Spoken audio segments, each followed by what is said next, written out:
Welcome to ABL Hot Corner, the show that brings you all the good stuff from around the Australian Baseball League. I'm Boris Kilpatrick, and with me, as always, is Janga Sloden. And tonight we're talking playoffs, baby!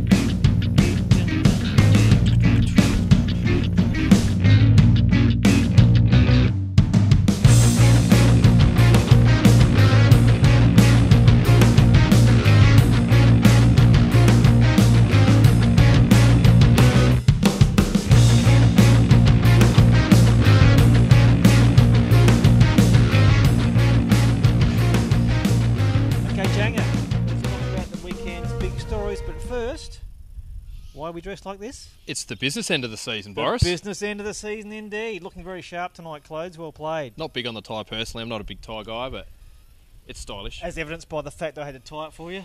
Thank you for your help. My pleasure, anytime. Okay, biggest story of the week. The big story. Biggest story is, as much as we've got the three settled now, we have Brisbane, we have Canberra, we have Adelaide. The big story for me is Brisbane. They are red hot. They are red hot, flaming hot, molten hot. Swept Perth. Swept the Perth Heat. The reigning champions. The reigning champions, decimated, just destroyed, just went home with their tail between their legs. So the Bandits taking as good a form as you could possibly find into the big dance. Unbelievable. They went 9-1 in their last 10 games. And their record, I think they outscored Perth in the series, is it 23-5? Something like that. Oh no, they hit them by a mile, 40-odd, 45 to 20-odd hits. Yeah. Was just ridiculous, an absolute drubbing. And they were doing it all. They were pitching well, they were hitting well, they were doing the whole lot. They are red hot. So Brizzy, the big story for sure. I think so. A couple of other things come out of the weekend. We had a bizarre situation with Sydney versus Melbourne in Sydney, where the 4-game series went all 3 games. Interesting, to say the least. So we had a rain out and then rescheduled double headers, but for reasons still unbeknown to the punters out there, we didn't play the 2 games on the Sunday, we played just the one. Decided the last one wasn't going to mean much, so they pulled up stumps. Yeah, I suspect it was something to do with the fact we had the ESPN game in the week, and maybe they were spending a bit of extra time to make the diamond look shipshape. Could be. For the TV, but nobody really knows, but there was a lot of disgruntled ABL fans out there. Well, it's another game. The last game of the season, I suppose. If you're a Blue Sox or Aces fan, you want to get as much baseball as you can and shut it down. Wouldn't have been too happy if you bought your ticket, flown into Sydney for a double header on the Sunday and seen just the one game. Fans from right around the country flying in for it. Oh, they do it all the time. Those Melbourneites, mate, they're all cashed up. All of them. Finally, yes. I think another big story for the weekend was the Adelaide bite. They just showed they're not going to lay down. And they pounded the pill right here at North Oval against the Canberra Cavalry. Did they? Well, we were talking for the last few weeks that it's been a 3-horse race. It's still been Adelaide or Sydney or Canberra was still in the mix to miss out. Perth actually was still a chance up until last week, really. So 4-horse race in that case. But Adelaide really stood out from Sydney and Perth especially to grab that last spot and were that close to Jag in second spot. They were one bad inning away from sweeping the Cavalry. In Game 3, they led going into the 9th, but couldn't hold the lead. And that was the only game they lost for the whole series. It was, yeah. Closer Cody Kursky came in, who's been doing a great job. So everyone's allowed to have a down night. But as it turns out, they would have had Canberra in the head-to-head and got a home series. But as it stands, they still get Game 1 here at Nord before heading over to Canberra. Yeah. So for that series, they outscored Canberra 35-15. And I was here on the Friday night, and there was just the pills were flying out. There was home runs everywhere. Everybody got a home run. Nick Talbot came on. Nick Talbot the came pitcher. On, pinch hit for Brycey. Not the worst hitting pitcher you'll ever come across, though. Yeah. But he looked pretty happy about it when he dropped man the bases. I would think so. Yeah, Travis Demerick hit a couple of his own, a couple of long balls. Well, had 4 on the weekend. 4 on the series, not too shabby at all. He's really swinging it high. As we've been waiting for him to heat up all year, and perhaps it's all clicked at the right time. Yeah, a couple of big milestones in that series as well. Matty Williams pitched his 100th ABL game. Yes, yeah, and being great for both clubs. He's represented with the Blue Sox pretty much exclusively as the closer before coming down to Adelaide and working in basically every role you can think of. Absolutely, and one of the nice guys of the ABL, always up for a chat. Yep. As you know, just coming from a chat with him. Yeah, he was up for a chat. He's always up for a chat. So great effort by Matty Williams, and also Steph Welch had his 200th hit on the weekend. Happened to be a long ball. Which wasn't a bad one. It was a long ball over the fence. So to those guys, congratulations and well played. Yes, very much so. So Adelaide, just finally, I think they started 1-7, as we discussed. Yes, yeah. So since then, after the first two series of the year was a bit of a schmozzle for them, really. But since then, they've taken a 29-19 record all the way home. So looking at it that way, they possibly were a more deserving team than Canberra to take that second spot. But Canberra had such a hot start, they were able to hold on. So it's going to be a bumper series next week. It's going to be a cracker. We'll talk about that soon. We'll talk about that series and, of course, the Brisbane Bandits in detail. So we'll chat about that in 1 minute. Dun, dun, dun, dun, dun.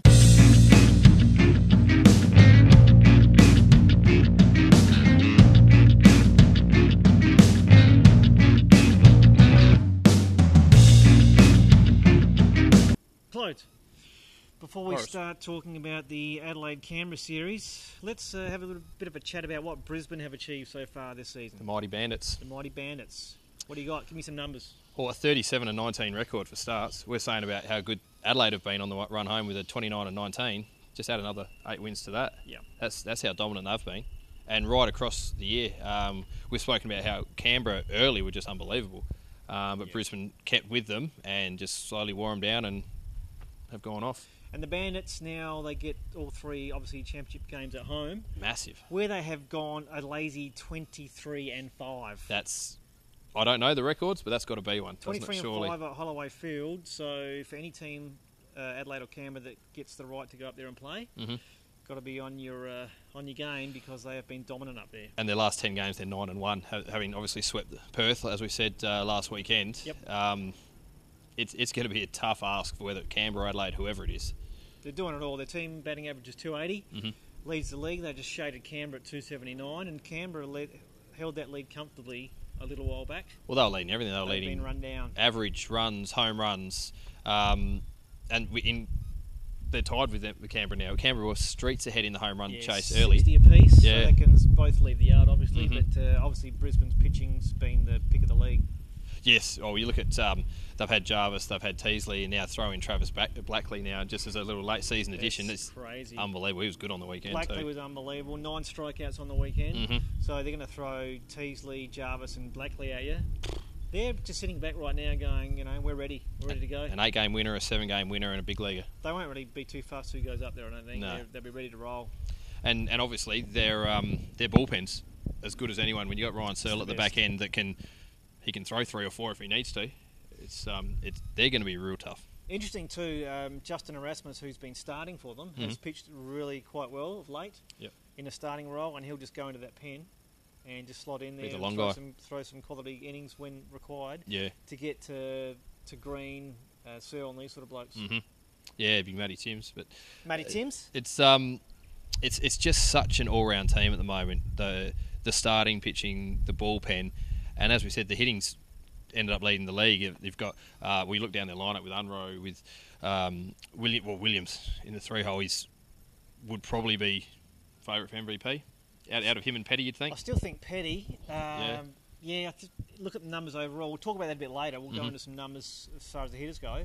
But I still think Petty might have him shaded. But you'd have a case. Yeah, you'd have a case. So a few blokes, and Williams certainly one of them. And then you work your way down. Still, you got Lutz, you got Bennett, who's come in at the end of the season just hitting homers at will, and of course Mitch Nielsen, who's had a massive season. He has. He really has. It's been his best season by far in the ABL. You got the old stalwarts, Sutherland. You got Campbell as well. There's a lot of bats they can throw at you.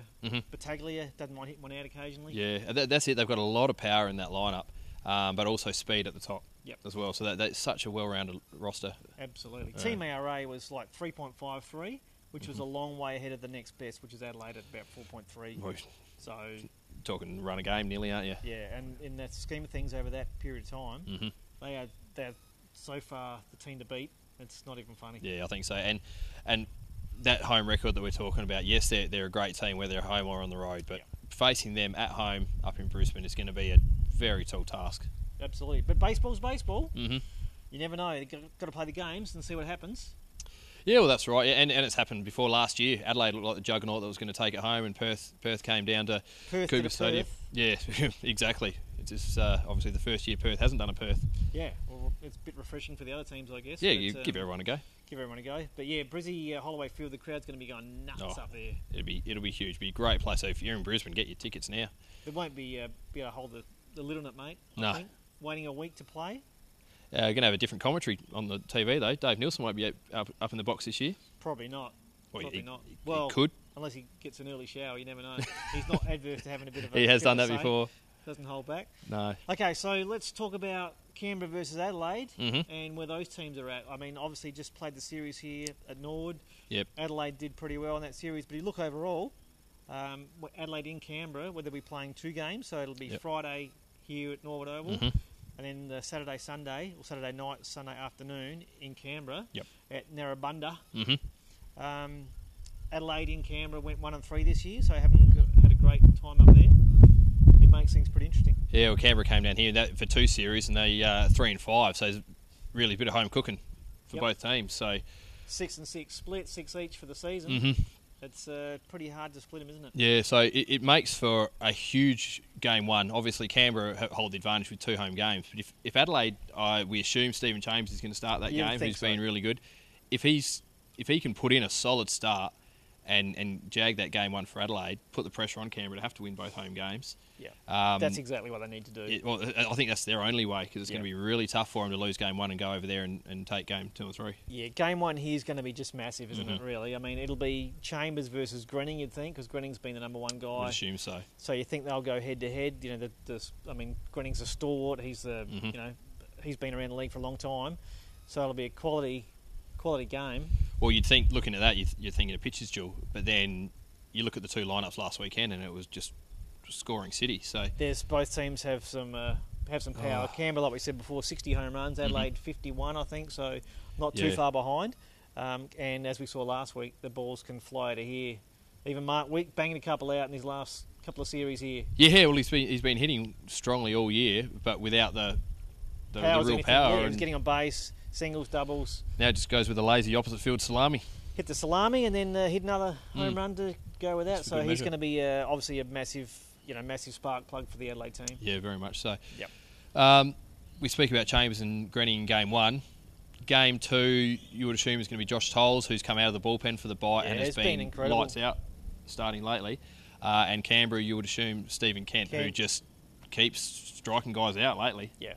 Yeah, so once again, another really good battle. Mm-hmm. Joshy Tolles has been nothing short of sensational since going into the starting role for Adelaide, because they really haven't had the prime starters that some of the other teams have got. Well, they've tried so many guys, whether it be local blokes or one of the imports that they've brought in. They have really had a roller coaster ride with the starting rotation this year. But since I think it's 3-4 starts now, Tolles he's made, and he's nailed down his spot for sure. Absolutely. For the third starter this weekend, there's big rumours going around that it's going to be Talbot's going to be the third starter and not Matt Williams. Matt Williams working out of the pen. That's the word on the street, which I guess adds a bit of flexibility, because he can work as many innings as you like, or he can come in. He's got that closing experience, so he can do anything.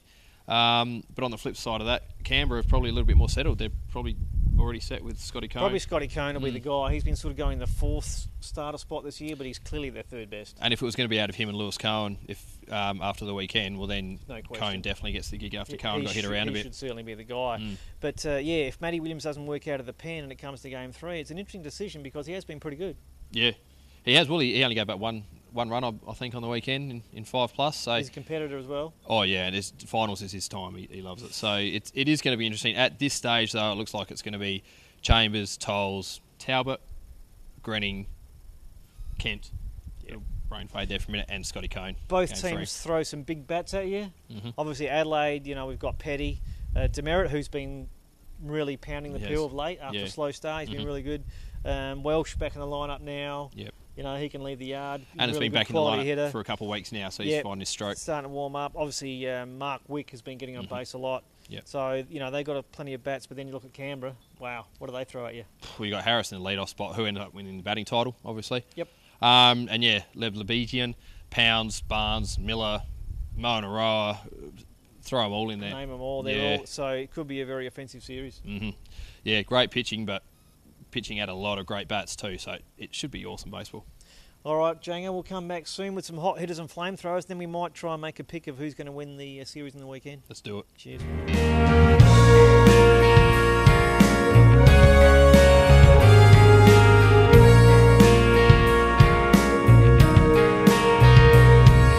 All right, Boris. Yes, Pitbull.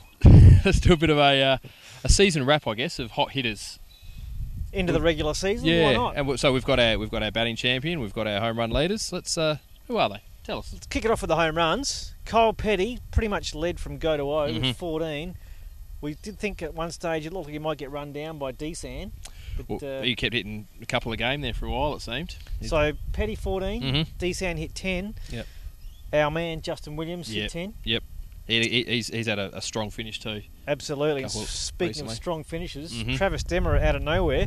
And if you remember when we had actually interviewed Kyle Petty back in about episode 4, he said at that stage I think Petty had maybe 7 or something or other, and Yeah, 7 or 8 then. had maybe like none. Yep. And he said he wouldn't be surprised if Travis catches up to him. He made the call, yeah, and he's as we've said earlier, four home runs in the final series, the regular season, just shows what he is capable of. Another couple of weeks he might have got him. Yeah. So yeah, Demmer, Ryan Miller from Canberra also, and Mitch Nielsen with 9. So there's some obviously very good quality hitters right there. Oh yeah, a lot of consistency too through the year. Those guys, other than Demmer who came on strong late, it was Petty, it was Nielsen, it was Desan for most of the year. So they just kept plugging along. Couldn't quite catch the big fella at the top though. And all those blokes will be featuring next week, other than Desan. Yeah, the only one non-bandit bite cav related. Exactly. If that's what you were trying to say, wasn't it? I'm pretty sure that's what I was trying to say. So with the RBI leaders, our man Leblebigian with 44, and Petty. We had a tie at the top. Petty up the top again with 44. So Petty lead 2 categories there. Reece Hoskins from the Reece Sox. Hoskins, who we talked about being a really very good quality hitter from the Sydney Blue Sox. Yes. 43, and the boss. Big Boss with 40. Big Boss, ex-Sydney, now Canberra. 40 RBI. Nielsen again. Yeah. Mitch with 39.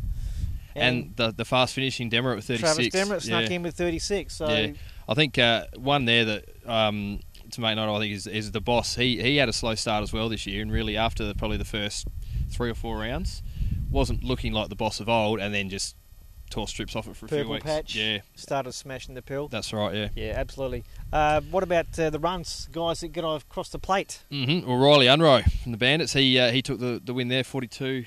He led Leblebigian again and Petty, so the 2 guys that were driving him in were also scoring him. Driving themselves in a bit. Yeah. A couple of those blokes. Well, Petty was for sure. Petty. And we had Mark Wick with 38. Yes, along with David Harris. David Harris, 38. Who was the batting champion. Absolutely. Yeah. So all quality there, guys getting the runs done. What about total bases? So that's all your hits and the base. So if you get hit a home run, it's 4 bases. Correct. 3. I'm not trying to dumb it down too much for the audience, but I think you nailed it. Total bases. And Petty. The 3 guys there, Petty, Leblebigian, and Williams, probably looking your 3 top MVP candidates. Yeah, I think so. I think we're talking MVP. Those guys are right in the conversation, aren't they? So yeah, Petty 121, won it by a little bit, I suppose, from Leblebigian with 108 and Williams 107. So Petty, obviously, with those extra 4 strokers, just motored ahead. And I think when you're talking MVP, this probably the next category is where, for me, fair call. It's what separates those guys. Swiping the bases. Swiping the bases. Riley Unroe, once again, 14. Yep. Logan Moon, our sole Aces representative on the leaderboard. Logan Moon, who had a really good second half, was very impressive. Yeah. 12 stolen bases for Logan Moon, but who else had 12? Your man Kyle Petty. Kyle Petty. Which, you're right, when you're talking MVP votes. I mean, Williams also did steal bases. I think he finished with 8, 9, 10 around there. I can't remember off the top of my head.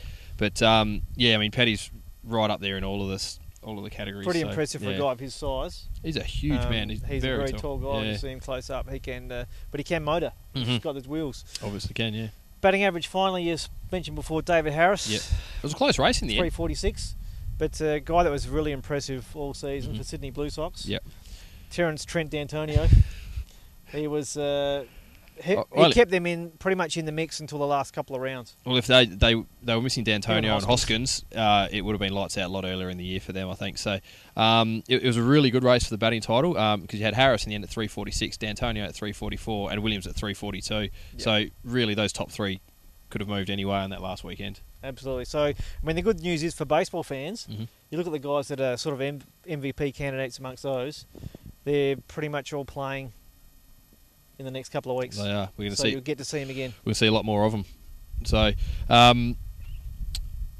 My vote's MVP if we're looking at that. Yep.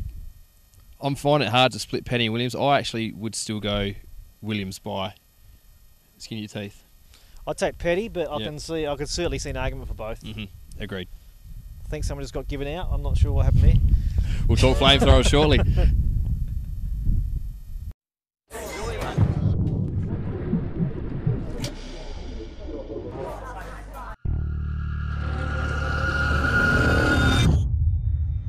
Take it from me, one punch can be lethal. Thrown in anger like this, without warning, without any gloves, it can be deadly. One punch can end his life and ruin yours. It takes grunt to throw it, it takes guts to walk away. So Janga, yes, let's talk about some pitches, some flamethrowers for the season, for the regular season. Starting off with the wins. Who got the most wins? Well, we had a tie. Stephen Chambers from the Bite and JJ from the Bandits. Jason Jarvis. 8 each.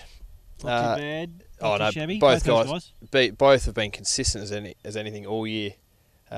Pretty much Chambers has been going. He's been the game one guy. I think almost every series. All but one, I think perhaps. Except that one, maybe. Yeah, and Jarvis has been. Oh, sort of game 2 or 3 guy. He's a horse. Yeah. He's an absolute horse. So both those guys are 8, and the other Bandits horse, Rick Teasley. Came in with 7, so just missed out on the trifecta. Yeah, sensational. All quality pitches.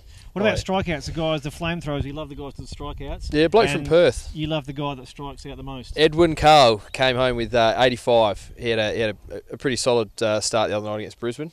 Not outstanding, but he all right, so he took the lead there with 85 from Brian Grenning, 83. Real solid season. I think Carl's probably put himself in a bit of a spot that, might have a bit of a resume to take back with him to the States. Yeah, well, you look at the first half of the season especially, he was unbelievable.